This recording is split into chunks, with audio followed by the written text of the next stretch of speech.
How's your health? Do you own a dog? I know those two questions sound weird together because how's your health and a dog go together at all? But did you know that owning a dog could affect your health? Owning a dog or volunteering in an animal shelter can help your health and well-being more than you might realize. According to Facts and Statistics on Pets, 60.2 million Americans own a dog. 47.1 million Americans own a cat, and 12.5 million Americans own some type of freshwater fish. This is just showing and proving that more Americans own more dogs over any other type of pet. Today I'm going to explain to you why owning a dog can improve your health, my personal experience with owning dogs, and finally inform you why owning a dog is perfect for you no matter what stage of life you're in or who you are. You're probably wondering how a dog can improve your health. So let's dive in and see how owning a dog can affect your mental, emotional, and physical health along with your whole well-being. First, we're going to discuss the physical health. According to the Huffington Post, owning a dog can improve your physical health by improving your heart health altogether, and they like to say keeping your heart full, but we'll show the actual anatomy part of how it affects your heart, keeping us active, and improving our social life.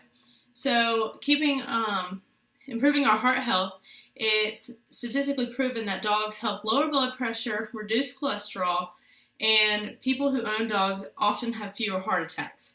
That's crazy to think that how a dog is so much relief and therapy for someone that it can actually affect their physical being.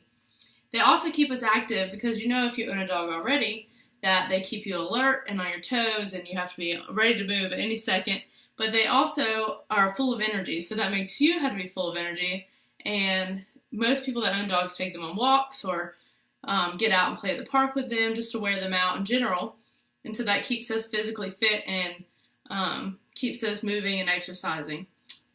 They also help with improving our social life because Huffington Post said that most people that own dogs they tend to be or become extroverted, usually because of the relationship they form between other dog owners and their daily conversations about their dogs in general or about their routines. Now we're going to jump into mental health because we don't realize how much a dog could have on our mental health and as well as our physical. So with mental, they often reduce stress and they add meaning and purpose to our lives. So when it comes to reducing stress, first thing that comes to my mind is therapy dogs. This is why they exist, because they lower anxiety, increase serotonin and dopamine. These are two key components in mental health that keep us calm and well-balanced. Then they also add meaning and purpose to our lives in that while owning a dog, and it helps prevent loneliness because you always have someone with you.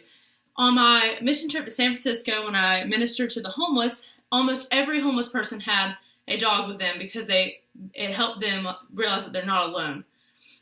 And that was crazy to me. And they would often give the food that we gave them, they would often give to their dogs so their dogs would not be hungry. And that just speaks volumes. Also, owning a dog makes it easier as humans to fight off depression because they just give us more sense of life, sense of purpose, as in they're dogs and they need us. And so that gives us a reason to get up every day because you have to feed them and take care of them. And this is often why hospitals use therapy dogs, because they help with the mental and physical stability and state of their patients. So now I'd like to tell you about my personal experience with owning dogs, and a special one in particular. The special one I want to tell you about, her name is Georgia. She's a British Black Lab, but she's no ordinary dog at all. She is a diabetic alert dog that we got from Jasper, Texas. My little brother is 14 and has type 1 diabetes, so therefore he was about 10 when we started looking into the dogs, and they cost so much money. Georgia sat at about $18,000, and she took almost a full year of training just to help with the diabetes and sensing when blood sugar levels were out of control. So to explain the training with her, it started from when she was 24 hours old.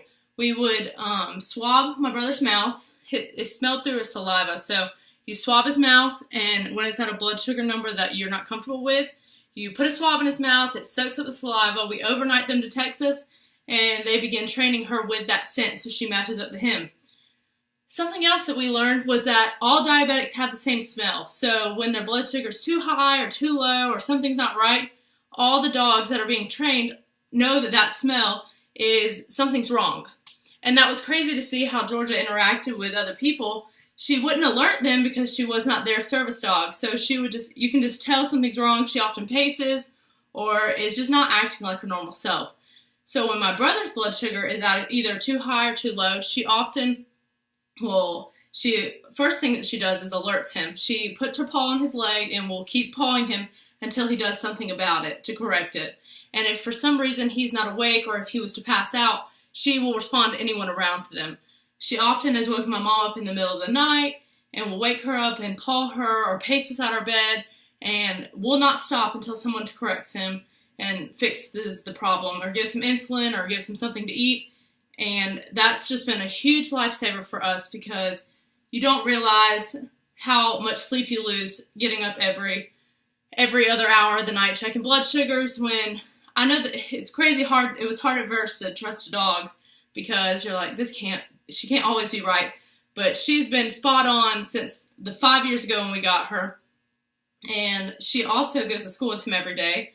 And so that just was a big relief for my parents and I because we know that she will know when something's wrong. And if she doesn't, there's also other people around her that can pick up on his signs that something's not right.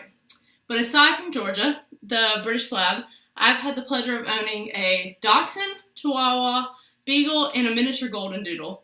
And all have made such a dramatic impact in my life. And I'm thankful for all of those dogs. But it definitely is super hard when the dog's life comes to an end because it's a big part of you emotionally. But I would highly recommend having a dog.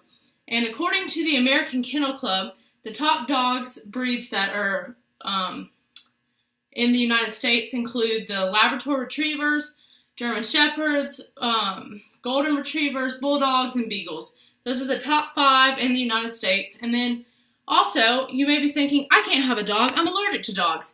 So the top 5 hypoallergenic dogs that will not flare up your allergies are Poodles, Golden Doodles, Labradoodles, and Maltese and Yorkshire Terriers. You see that a lot of the Doodles are hypoallergenic. They also, on top of that, if you don't like a dog that sheds and has hair everywhere, these dogs are great because they don't shed. Their hair is like human hair, and they are good for children or adults that have allergies to dogs.